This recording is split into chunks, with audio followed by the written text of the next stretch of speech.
Puji Tuhan saudara yang dikasihi oleh Tuhan.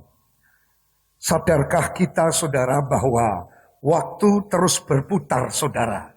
Dari pagi, siang, malam, kembali lagi pagi, siang, malam, lagi saudara. Tanpa dapat kita cegah saudara maupun tanpa dapat kita putar balik. Saudara, menjadi pertanyaan kita. Sebetulnya siapakah yang menciptakan siang dan malam? Saudara, coba kita akan sama-sama buka dalam Kejadian 1 ayat 14 sampai 16. Tema saya adalah siang dan malam, saudara. Kejadian pasal 1 ayatnya yang ke-14 sampai ayat 16, saudara. Kalau sudah menemukan, saya jemput saudara semua bangkit berdiri. Kita akan baca, saya ayat genap, saudara ayat ganjil. Kemudian ayat 16 kita baca bersama-sama, saudara. Ayat 14, berfirmanlah Allah, jadilah benda-benda penerang pada cakrawala untuk memisahkan siang dari malam. Biarlah benda-benda penerang itu menjadi tanda yang menunjukkan masa-masa yang tetap dan hari-hari dan tahun-tahun.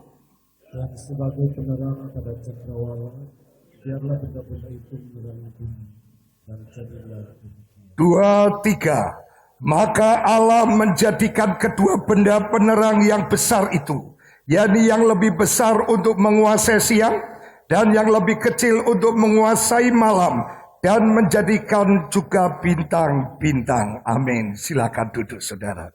Jadi tadi saya awali dengan prakata, sadarkah kita bahwa waktu terus berputar dari pagi, siang, malam, kembali ke pagi, siang, malam lagi tanpa dapat kita cegah maupun putar balik, saudara. Lalu menjadi pertanyaan kita, siapakah sebenarnya yang menciptakan siang dan malam? Dari apa yang kita baca dari Kejadian 1 ayat 14 sampai 16, kita simpulkan yang menciptakan pagi dan siang itu ada.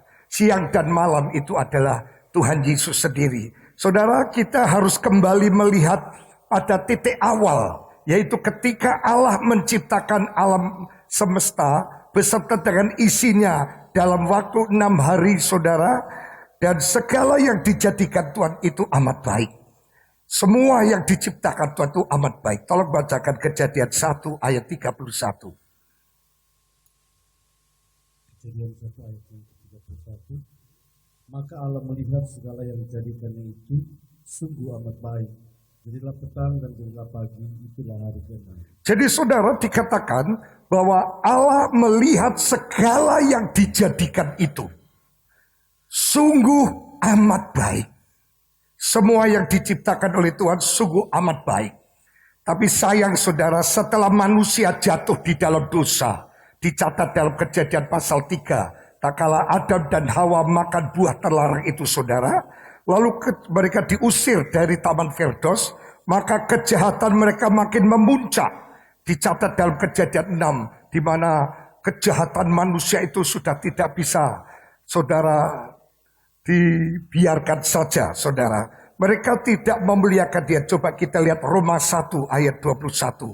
Inilah kondisi manusia setelah berbuat dosa, saudara. Roma 1 ayat yang ke-21. Sebab sekalipun mereka mengenal Allah, mereka tidak memuliakan dia sebagai Allah atau mengucap syukur kepadanya.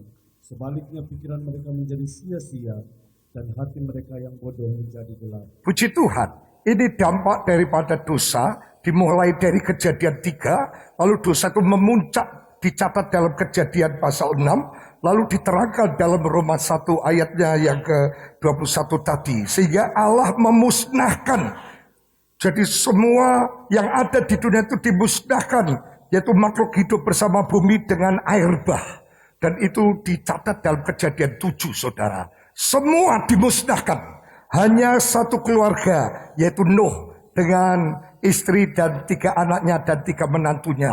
Yaitu hanya tinggal 8 orang, saudara, di muka bumi. Semuanya sudah dimusnahkan oleh Allah. Karena dosa manusia yang sudah semakin tinggi memuncak. Allah murka dengan didatangkan air bah, semua mati, saudara. Hanya Nuh dengan keluarga beserta binatang sepasang itu saudara.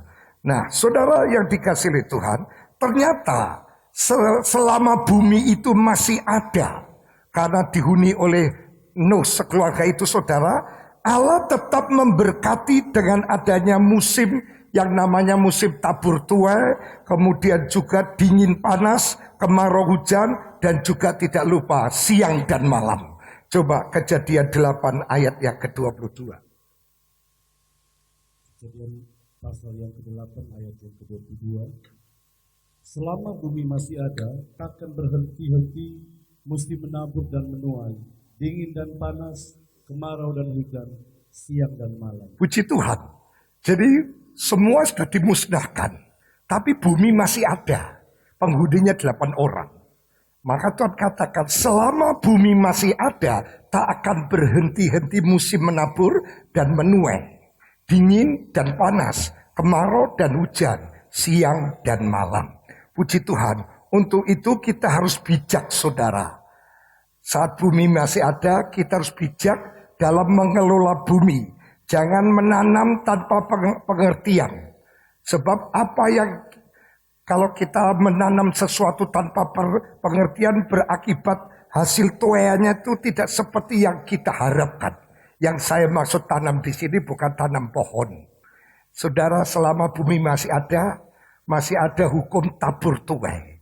Jangan kita menanam sesuatu yang tidak sesuai atau tidak dengan bijak, tidak sesuai firman. Nanti yang kita hasilkan tidak sesuai yang kita harapkan. Seperti ada firman dalam Hosea 8, coba. Hosea pasal 8 ayatnya yang ke-7.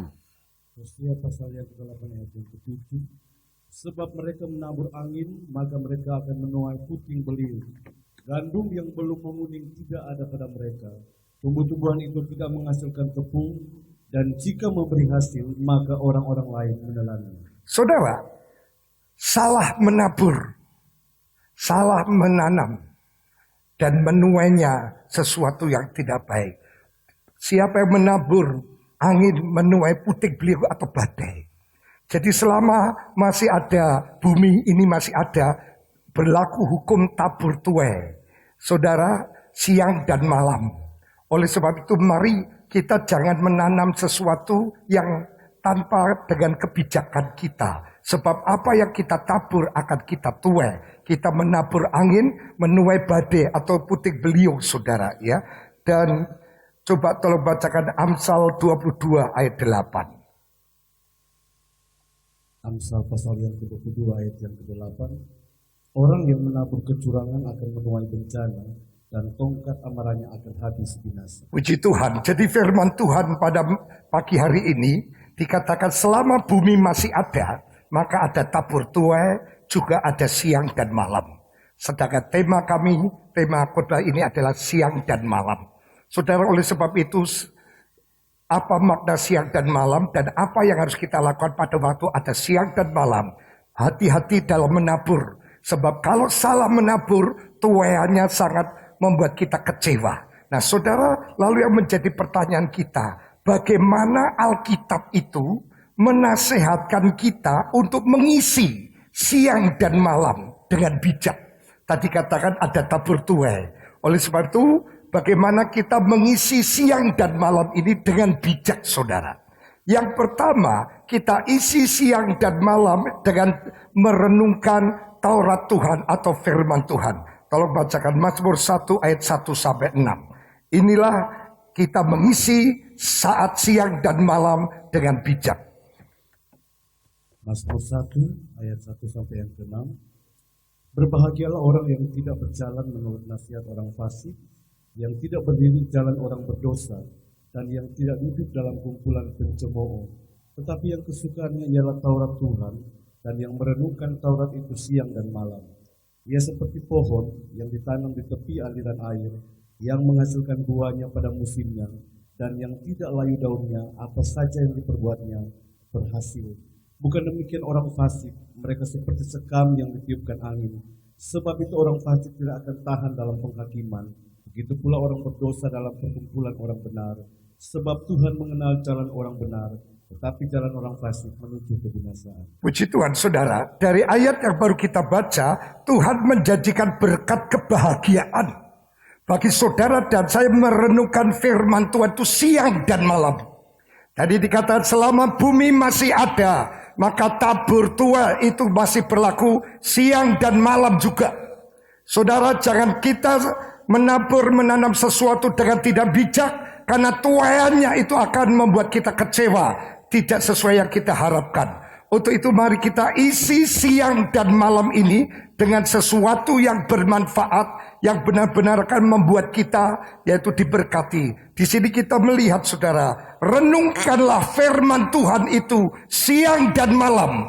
Dan janji Tuhan, Tuhan menjanjikan berkat kebahagiaan bagi kita yang merenungkan firman itu siang dan malam.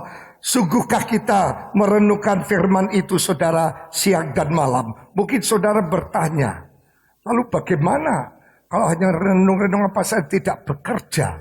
Apakah saya hanya merenungkan firman siang dan malam? Tidak, bukan itu maksudnya, saudara, ya. Kalau saudara ingat, saat ini ada satu alat yang sangat canggih yang namanya CCTV, dipasang di mana-mana sepanjang 24 jam untuk mengawasi semua peristiwa yang terjadi baik di rumah, baik di kantor, di asrama, di jalan dan sebagainya. Lalu yang menjadi pertanyaan kita, sudahkah saudara dan saya memasang CCTV untuk mengawasi hati saudara dan saya?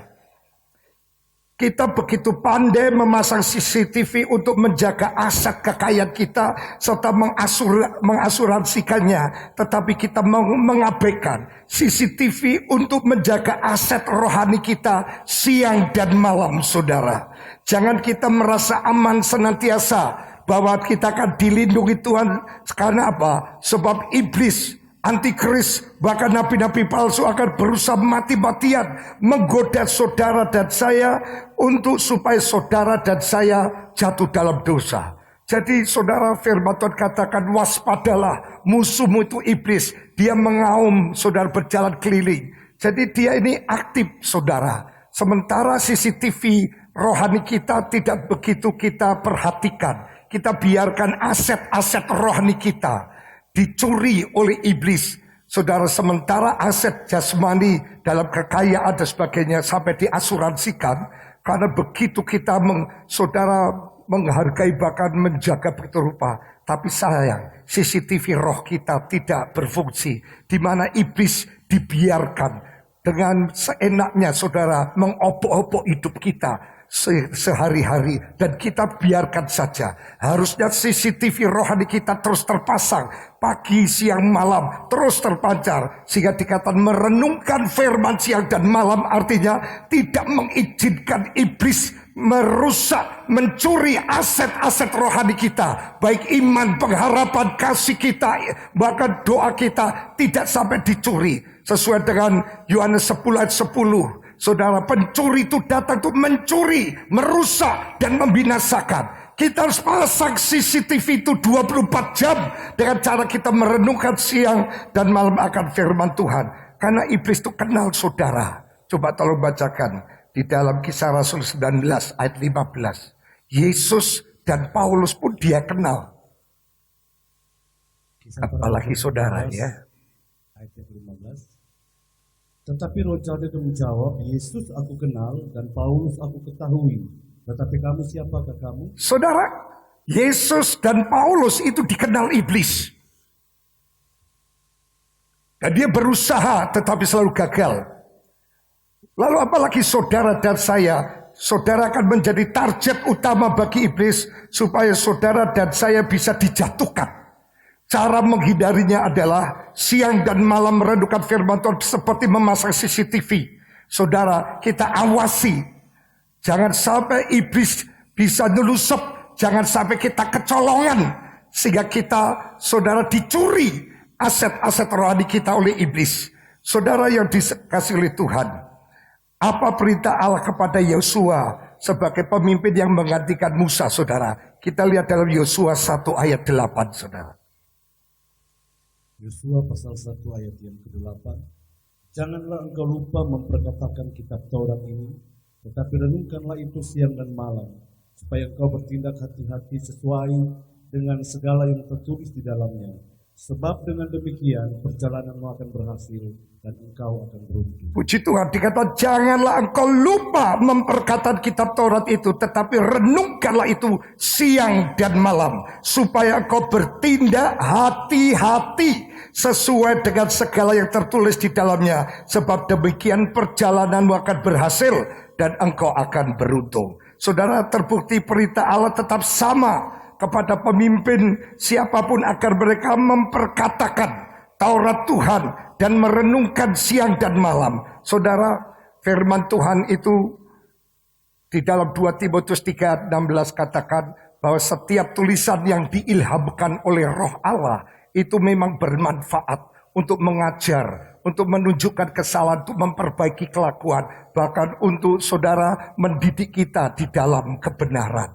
Jadi kita betul-betul merenungkan firman Tuhan dan memperkatakan firman Allah. Saudara, bahwa keberhasilan maupun kegagalan hidup saudara itu tergantung dari kata-kata kita, saudara. Kalau hati saudara penuh dengan firman, apa yang keluar dari mulut itu akan menjadi berkat bagi orang mendengarnya. Ingat, menurut Matius 4 ayat 4 dikatakan, manusia hidup bukan oleh roti saja, tetapi oleh firman yang keluar dari yang disampaikan oleh Allah. Ya, saudara, yang keluar dari mulutnya Allah. Jadi saudara, kita merenungkan lewat pikiran, memperkatakan lewat mulut.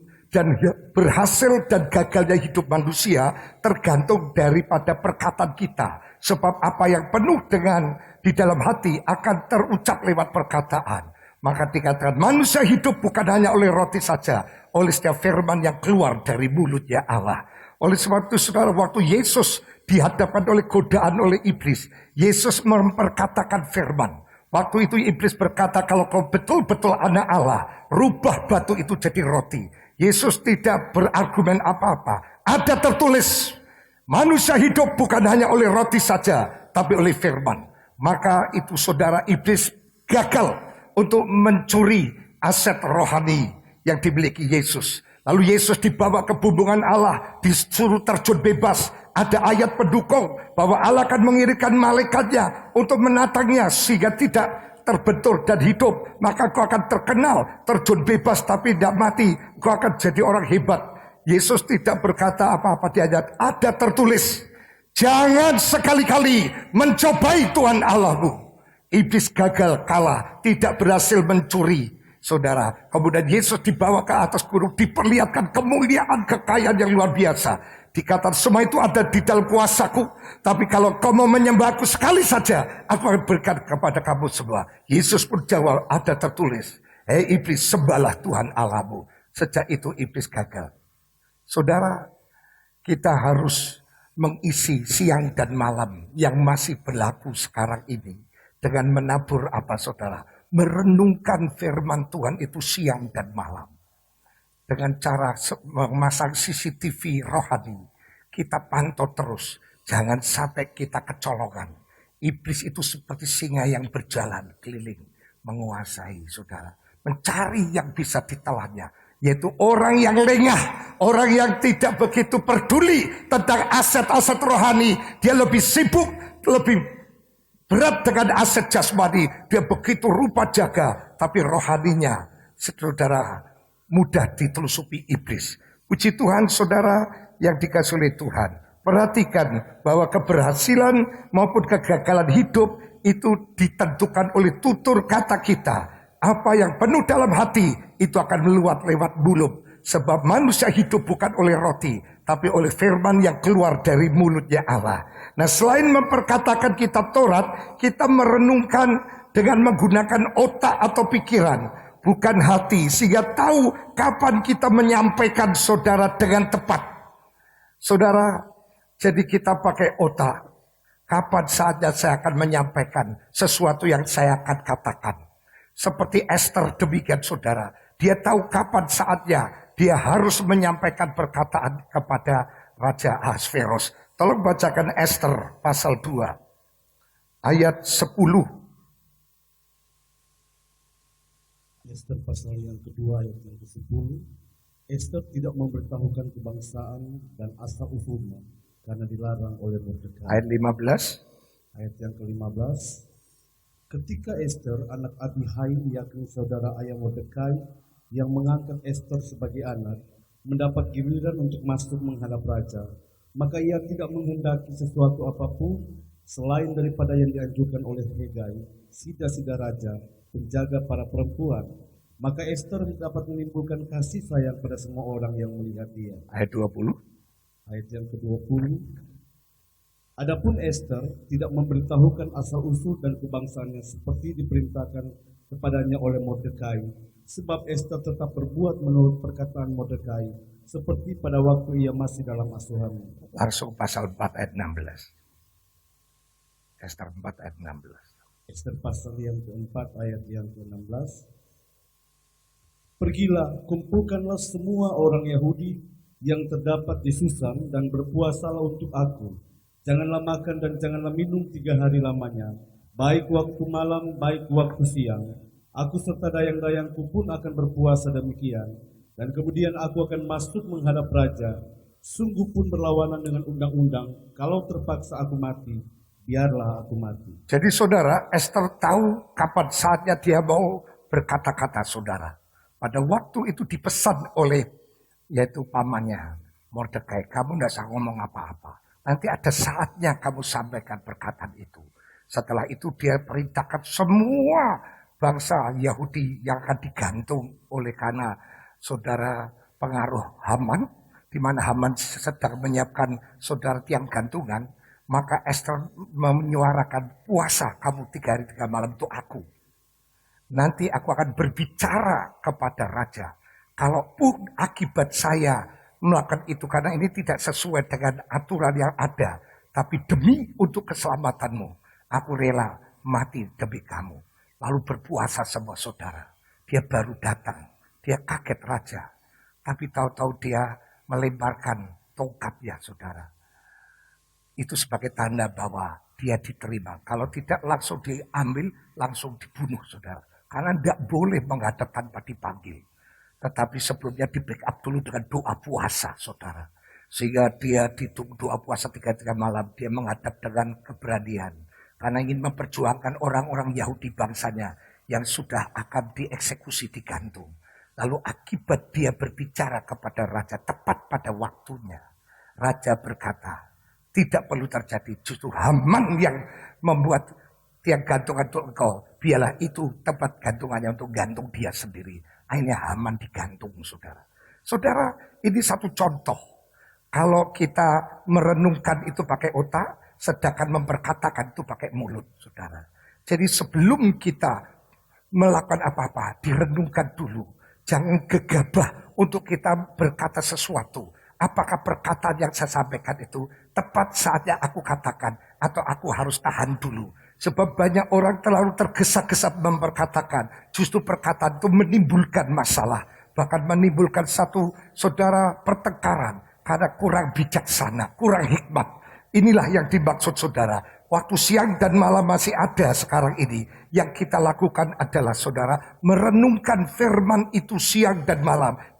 Saudara pasang CCTV rohani kita untuk memantau. Jangan sampai aset-aset rohani kita dicuri oleh iblis. Kita jaga terus. Yang kedua saudara, kita betul-betul menjaga karena mati dan hidup, sukses dan gagal kita tergantung perkataan kita. Jadi di samping itu kita mikir dulu. Jangan kita ngomong dulu baru mikir. Aduh, tadi saya salah ngomong ya. Ya jelas salah. Duh ya, kamu gak mikir sih asal, maaf bicara asal apa namanya itu ya. Saudara, makanya banyak masalah. Firman Tuhan kata dalam Yakobus, cepat untuk mendengar, tapi lambat untuk berbicara saudara. Kita berbicara setelah kita olah oleh pikiran kita betul-betul sehingga sekiranya itu membuat nama Tuhan dipermuliakan, tidak menimbulkan masalah, baru kita ucapkan. Tetapi kalau kita timbang-timbang sepertinya tidak ada faedahnya, bahkan ruginya banyak, lebih baik kita batalkan dan tahan. Sebab ada banyak orang yang terlalu maaf bicara, dol saudara istilahnya, tanpa memikirkan dampak dari ucapannya itu. Sekarang ucapannya tidak pakai mulut saudara, tapi lewat WA, lewat Instagram, dan itu menyakitkan, membuat masalah. Berapa banyak orang yang saudara, ini ada orang yang ditangkap karena melakukan, saudara, mencemarkan nama baiknya Ahok, ditangkap saudara. Itu akibat dia, saudara, tidak pertimbangkan apa yang dia ketik itu kira-kira bermasalah atau tidak. Sebab ketik itu bukti otentik saudara. Saudara hapus kalau mereka sudah simpan, tidak bisa. Ini bukti yang akurat. Jadi hati-hati kita jangan bermain-main dengan api. Saudara, banyak perceraian, pertengkaran dalam rumah tangga karena didapati bukti autentik yang tidak bisa dielakkan. Mungkin saudara menggoda-goda atau katakan guyon, tetapi guyon yang tidak maton, tapi membuat rumah tangga pecah. Mari kita jaga betul saudara, saat siang dan malam masih diizinkan ada sebagai bukti bumi itu masih ada. Kita gunakan untuk merenungkan firman Tuhan itu siang dan malam saudara. Puji Tuhan saudara yang dikasihi oleh Tuhan. Lalu yang kedua, kita isi apa siang dan malam itu? Yaitu berdoa siang dan malam saudara. Tolong bacakan Lukas 2 ayat 37. Lukas 2 ayat yang ke-37. Dan sekarang ia janda dan berumur 84 tahun. Ia tidak pernah meninggalkan bait Allah dan siang malam beribadah dengan berpuasa dan berdoa. Saudara, Hana berdoa siang dan malam. Saudara, coba tolong bacakan Lukas 18 ayat 7. Kalau kita berdoa siang dan malam, kira-kira hasilnya apa saudara? Lukas pasal yang ke-18 ayat yang ke-7. Tidakkah Allah akan membenarkan orang-orang pilihannya yang siang malam berseru kepadanya, dan adakah ia mengulur-ulur waktu sebelum menolong mereka? Puji Tuhan, kalau saudara siang dan malam digunakan untuk berdoa, pergumulan saudara ditolong Tuhan. Hakim yang lalim yang tidak takut Tuhan, apalagi manusia, apalagi di janda, pasti miskin saudara. Kalau kaya mungkin diprioritaskan, sudah janda miskin, tidak ada yang menguntungkan. Dia tidak mau terima, hanya pembantunya lalu diusir. Tapi dia tidak pernah kapok, terus. Lama-lama saudara, orang Jawa katakan, hakim itu judek saudara. Terus ada apa sih sebetulnya? Akhirnya dia utarakan lalu diberi keputusan, kamu bebas dari masalah. Itu hakim yang jahatnya kayak gitu pun luluh. Karena siang malam datang terus datang tanpa dia, yaitu rasa lelah. Mungkin engkau punya pergumulan yang berat saudara, punya masalah yang berat. Jangan kita justru, banyak saya melihat jemaat masalahnya berat sekali. Tapi tidak serius di dalam ingin melihat mujizat. Semakin berat masalahmu, semakin mahal harga yang harus kau bayar. Kusuk berdoa, kalau perlu puasa. Seperti Hana ini saudara. Dia doa puasa, sembahyang. Dia berada di rumah Tuhan siang dan malam. Akhirnya dia mengalami saudara sesuatu yang dia tunggu-tunggu. Yaitu berjumpa dengan Juru Selamat. Tolong bacakan 1 Timotius 5 ayat 5. 1 Timotius pasal yang ke-5 ayat yang ke-5. Sedangkan seorang janda yang benar-benar janda, yang ditinggalkan seorang diri, menaruh harapannya kepada Allah, dan bertekun dalam permohonan dan doa siang malam. Saudara, kita melihat di sini, janda yang betul-betul janda, yang ditinggalkan seorang diri, dia menaruh harapannya kepada Allah, dan bertekun dalam permohonannya, doa siang dan malam. Maka Tuhan akan kabulkan saudara. Kita lihat, apakah hasilnya Hana setelah siang dan malam dia berdoa. Lalu akhirnya dalam ayat 38. Tolong bacakan Lukas 2 tadi. Ini hasilnya buat Hana saudara. Lukas 2 ayat yang ke-38. Dan pada ketika itu juga datanglah ia ke situ dan mengucap syukur kepada Allah. Dan berbicara tentang anak itu kepada semua orang yang menantikan kelepasan untuk Yerusalem. Saudara yang dikasihi Tuhan, dia berjumpa dengan Yesus saudara. Karena siang malam dia berdoa. Orang yang suka berdoa siang dan malam, dia isi siang dan malam ini kesempatan di mana bumi belum hancur. Kita tanamkan dengan banyak doa siang dan malam, maka saudara akan berjumpa dengan Yesus. Berjumpa adalah mengalami perjumpaan pribadi secara spiritual dengan Tuhan. Baik lewat mimpi, lewat penglihatan, atau lewat apa. Tapi berjumpa juga saudara ketemu Yesus. Waktu Yesus datang kali yang kedua. Sebab dikatakan tidak semua orang bisa berjumpa. Tanpa kekudusan kita tidak bisa melihat Allah, kata firman. Berarti tidak ketemu. Jadi saudara, jangan sampai kita Kristen tapi nantinya tidak ketemu Tuhan. Saudara gelo. Kenapa? Sementara ini saudara pikir saya pasti ketemu Yesus. Tapi setelah dipanggil Tuhan, ternyata tidak boleh masuk surga.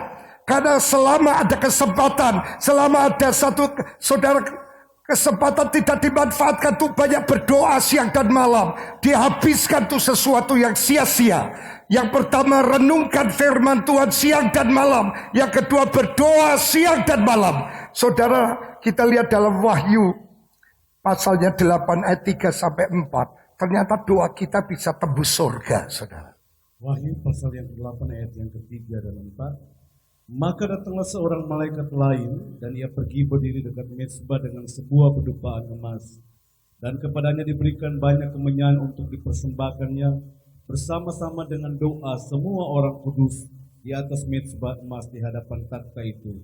Maka naiklah asap kemenyan bersama-sama dengan doa orang-orang kudus itu dari tangan malaikat itu ke hadapan Allah. Jadi saudara, doa saudara dibawa malaikat, dilaporkan sama Tuhan. Tuhan Yesus ini ada proposal Tuhan. Dari siapa? Mungkin dari Pak Edi atau Pak Timotius atau apa. Ada apa isinya? Dibuka, dia memohon ini. Kabulkan. Amin saudara. Jadi doa saudara bisa naik ke surga dibawa malaikat. Kalau saudara berdoa siang dan malam, doamu tidak sia-sia saudara. Mungkin kau punya pergumulan apa? Saudara, banyak anak Tuhan yang bergumul berat masalah ekonomi saudara. Mungkin dia susah keuangan. Bahkan mungkin dia menghadapi banyak utang yang banyak di mana-mana. Saudara, tapi dia tidak berani bayar harga, tidak mau doa, kusuk puasa. Maka tidak ada mujizat saudara. Allah bisa menyediakan yang tidak ada menjadi ada. Karena dia Allah Yehova Jireh. Dan dia El Shaddai Allah Maha Kuasa. Tapi dari pihak kita bayar harganya doa siang dan malam. Saudara bangun tidur. Saudara itu artinya saudara dibangunkan Tuhan untuk berdoa. Saudara berdoa siang dan malam. Masalahmu selesai. Itu pasti. Kenapa? Waktu saudara berdoa siang dan malam, itu malaikat Tuhan bawa proposal yang isinya pergumulan saudara dibawa ke surga. Lalu Tuhan mendengarkan semua keluh kesah saudara dan Tuhan perintahkan, selesaikan. Kalau dia sakit, sembuhkan. Kalau dia punya pergumulan, tolong. Dan saya percaya saudara, doa orang benar kalau disertai iman yang sungguh-sungguh besar kuasanya. Oleh sebab itu mari kita prihatin saudara. Saya lihat dengan corona malah banyak tidur saudara. Saya lihat jemaat sekarang gemuk-gemuk. Nah, kurang gerak saudara. Makanya banyak tidur. Saudara terhinggapi rohnya saudaraku yang Mbah Surip. Bangun tidur, tidur lagi. Ya. Saudara, hati-hati saudara. Olahraga tetap dijalankan. Aktivitas gerak tubuh saudara. Salah satu membangun imun saudara kekebalan itu olahraga saudara. Saya kalau habis piston saudara langsung pingpong di sini saudara. Karena badminton dan tidak boleh. Apalagi lari, renang, ditutup kolam renangnya. Hanya saya pingpong saudara setengah jam. Untuk gerak supaya keluar keringat saudara. Saya lihat banyak, ya saya tidak menghakimi semuanya. Ada punya paling 1-2 orang lah saudara. Kalau ada yang mungkin 10-20 orang saudara ya. Yang banyaknya tidur, hanya tambah gemuk, berat badannya naik. Ya, hati-hati loh saudara, kita harus banyak gerak. Nah, apalagi untuk berdoa, waktu itu luar biasa faedahnya. Saudara akan diberkati Tuhan. Gunakan waktu siang dan malam. Ini padahal dunia tadi sudah dimusnahkan semua loh. Tinggal satu keluarga. Tetapi soal tabur tuai dan siang malam tetap berlaku. Oleh sebab itu mari menaburlah sesuatu yang dengan hikmat. Sebab saat siang dan malam ini kesempatan buat kita untuk bisa saudara hidup. Suatu saat siang dan malam ini ditutup juga. Yang terakhir saudara, untuk kita lakukan apa dengan adanya siang dan malam. yaitu melayani Tuhan, saudara. Kita lihat dalam Wahyu 7 ayat 13 sampai 17, saudara. Wahyu 7 ayat 13 sampai yang ke-17. Dan seorang dari antara tua-tua itu berkata kepadaku, siapakah mereka yang memakai jubah putih itu dan dari manakah mereka datang? Maka kataku kepadanya, Tuanku, Tuhan mengetahuinya. Lalu ia berkata kepadaku, mereka ini adalah orang-orang yang keluar dari kesusahan yang besar, dan mereka telah mencuci jubah mereka dan membuatnya putih di dalam darah anak domba. Karena itu mereka berdiri di hadapan takhta Allah dan melayani Dia siang malam di bait sucinya. Dan Ia yang duduk di atas takhta itu akan membentangkan kemahnya di atas mereka. Mereka tidak akan menderita lapar dan dahaga lagi, dan matahari atau panas terik tidak akan menimpa mereka lagi. Sebab anak domba yang di tengah-tengah takhta itu akan mengembalakan mereka dan akan menuntun mereka ke mata air kehidupan. Dan Allah akan menghapus segala air mata dari mata mereka. Puji Tuhan, dikatakan saudara bahwa Dia siang dan malam melayani di bait suci. Saudara, siang dan malam kita gunakan untuk melayani Tuhan, saudara, ya. Pelayanan siang malam itu dimulai dari sekarang. Saudara, mulai dengan cara ibadah, bukan sebagai keharusan atau liturgi, tapi penuh sukacita. Sukacita karena merupakan sebuah kebutuhan supaya agar pakaian atau perbuatan kita menjadi bersih. Tadi dikatakan pakaian kita dibersihkan oleh darah Yesus. Saudara, dalam penglihatan, saudara, Sakaria itu ternyata dia pakai pakaian kotor. Tadi dikatakan orang yang melayani Tuhan siang malam di dalam bait Allah, maka Tuhan yang duduk di atas tata membentangkan kemahnya di atas mereka. Mereka tidak akan menderita lapar dan dahaga lagi, dan matahari atau panas terik tidak akan menimpa mereka lagi. Sebab anak domba yang di tengah-tengah tata itu akan menggembalakan dan seterusnya. Saudara, kalau saudara semakin melayani Tuhan, datang beribadah, firman Tuhan itu menyucikan, membersihkan jubah pakaian kehidupan kita, sehingga kita menjadi layak dan berkenan. Coba kita lihat dalam Sakaria 3, saudara, ayat 1 sampai 3. Sakaria pasal yang ketiga ayat 1 sampai yang ketiga. Kemudian ia memperlihatkan kepadaku imam besar Yosua berdiri di hadapan malaikat Tuhan, sedang iblis berdiri di sebelah kanannya untuk mendakwa dia. Lalu berkatalah malaikat Tuhan kepada iblis itu, Tuhan kiranya menghardik engkau, hai iblis. Tuhan yang memilih Yerusalem kiranya menghardik engkau. Bukankah dia ini puntung yang telah ditarik dari api? Adapun Yosua mengenakan pakaian yang kotor waktu dia berdiri di hadapan malaikat itu. Yang memberikan perintah kepada orang-orang yang melayaninya, tanggalkanlah pakaian yang kotor itu daripadanya. Dan kepada Yosua ia berkata, lihat, dengan ini aku telah menjauhkan kesalahanmu daripadamu. Aku akan mengenakan kepadamu pakaian pesta. Puji Tuhan, saudara. Jadi kita lihat di sini bahwa Imam Yosua ternyata pakaiannya, jubahnya kotor. Lalu iblis datang mendakwanya kepada Tuhan Yesus, saudara. Ini model hambamu ini, pakaiannya kotor. Lalu Yesus perintahkan ganti pakaian itu menjadi pakaian, yaitu pakaian pesta. Yang ganti itu Tuhan. Tetapi Yosua dikatakan saudara dalam keadaan kondisi jubahnya kotor. Tadi firman Tuhan, orang yang berdoa, yang melayani Tuhan di bait Allah siang malam, dia dengan inisiatif menyucikan pakaiannya yang kotor itu dengan darah anak domba Allah. Jadi saudara, kalau kita melayani Tuhan di bait Allah, maka saudara dan saya sedang membersihkan jubahnya saudara, karena firman itu selalu berkata untuk membersihkan kita. Dalam Yohanes 15 ayat 3 dikatakan, kamu memang sudah bersih oleh karena firman yang kukatakan kepadamu. Jadi waktu saudara melayani Tuhan, ibadah pelayanan, firman itu membersihkan saudara. Sebab apa? Iblis itu selalu mendakwa saudara, tidak hanya hari Minggu, tapi siang dan malam. Coba Wahyu 12 ayat 10. Dia ingin nyari-nyari kelemahan saudara dan saya. Wahyu pasal yang ke-12 ayat yang ke-10.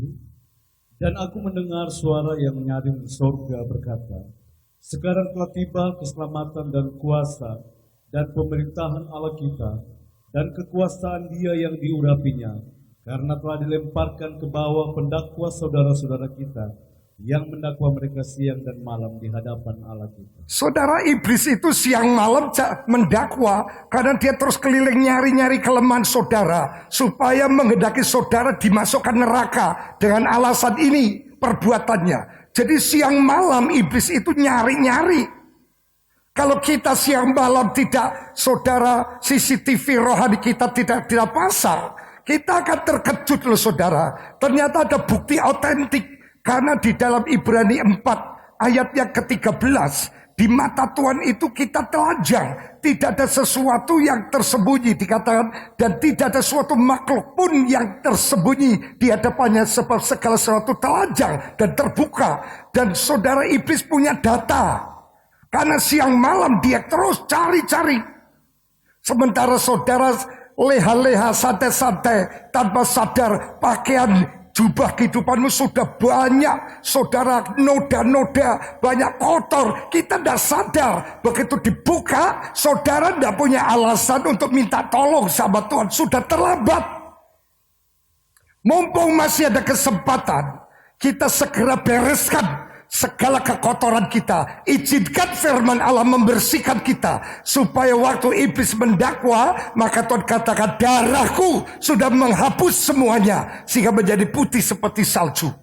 Tapi kalau kita merasa tidak sadar kelemahan kita. Dan kita merasa nyaman dengan kondisi kita yang sangat memprihatinkan. Nanti pada waktu pengadilan, iblis bawa data setumpuk saudara. Dari jam, menit, detik, dia punya data otentik. Saudara dan saya sedang berbuat apa?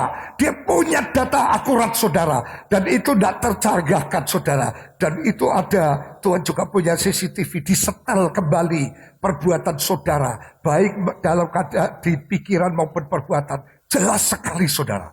Kalau CCTV banyak bantu. Orang yang menculik, orang yang mencuri, merampok. Apalagi CCTV-nya Tuhan. Tidak ada satu pun yang terhilang. Jelas semua. Apa yang dilakukan di dunia dengan bisik-bisik, nanti diumumkan di atas sotok dengan suara yang seperti pengumuman kepada orang banyak. Jadi kita nanti akan merasa malu saudara. Oleh sebab itu siang dan malam kita melayani Tuhan. Kita izinkan darah anak domba itu membasuh kita supaya menjadi putih seperti salju saudara. Kita harus waspada. Saudara, jangan sampai kita permainkan siang dan malam. Itu waktu kita kesempatan untuk hidup.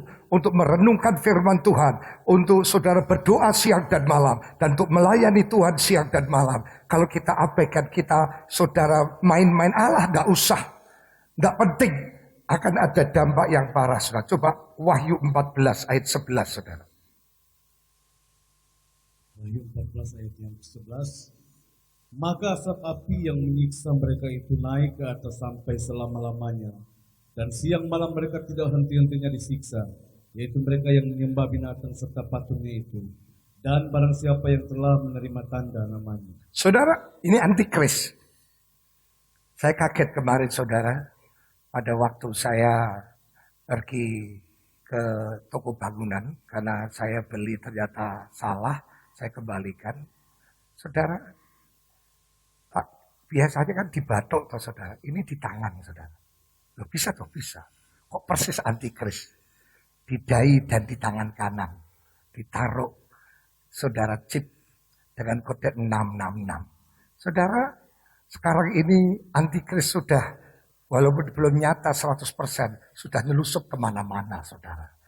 Oleh sebab itu jangan sampai kita terjebak di sana. Karena waktunya akan tiba. Di mana disiksa siang dan malam. Siapakah itu? Yang tidak memanfaatkan siang dan malam, yaitu waktu anugerah untuk merenungkan firman itu dan memperkatakan firman. Yang kedua, tidak untuk berdoa dan tidak untuk melayani. Selagi ada kesempatan, jangan sia-siakan saudara ya. Coba satu ayat yang terakhir. Wahyu 20 ayat 10 dan 15. Wahyu 20 ayat 10 dan ayat 15. Dan iblis yang menyesatkan mereka dilemparkan ke dalam lautan api dan belerang, yaitu tempat binatang dan nabi palsu itu, dan mereka disiksa siang malam sampai selama-lamanya. Ayat yang ke-15. Dan setiap orang yang tidak ditemukan namanya tertulis di dalam kitab kehidupan itu, ia dilemparkan ke dalam lautan api itu. Saudara, namanya tercatat.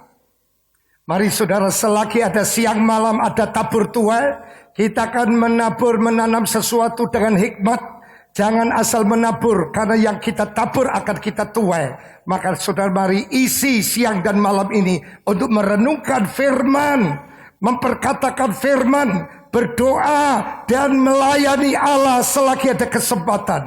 Saudara, iman-iman, orang yang tadinya melayani gara-gara COVID, sekarang tidak pelayanan lagi. Saudara, asal kita percayalah, mati dan hidup kita di tangan Tuhan, saudara. Tidak usah takut selama kita mengikuti protokol, sudah menjaga bagian kita. Toh apapun nanti setelah itu Tuhan yang punya kuasa. Kita jangan mau terintimidasi, akhirnya di dalam rumah terus. Sehingga tidak pelayanan, di rumah pun tidak berdoa, di rumah pun tidak merenungkan firman.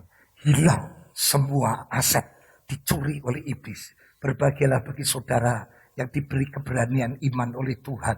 Saudara, mari bukan hanya di gereja, tapi di rumah pun saudara merenungkan firman, berdoa, dan melayani Tuhan. Hidup ini adalah kesempatan. Tuhan Yesus memberkati kita. Amin, saudara. Puji Tuhan.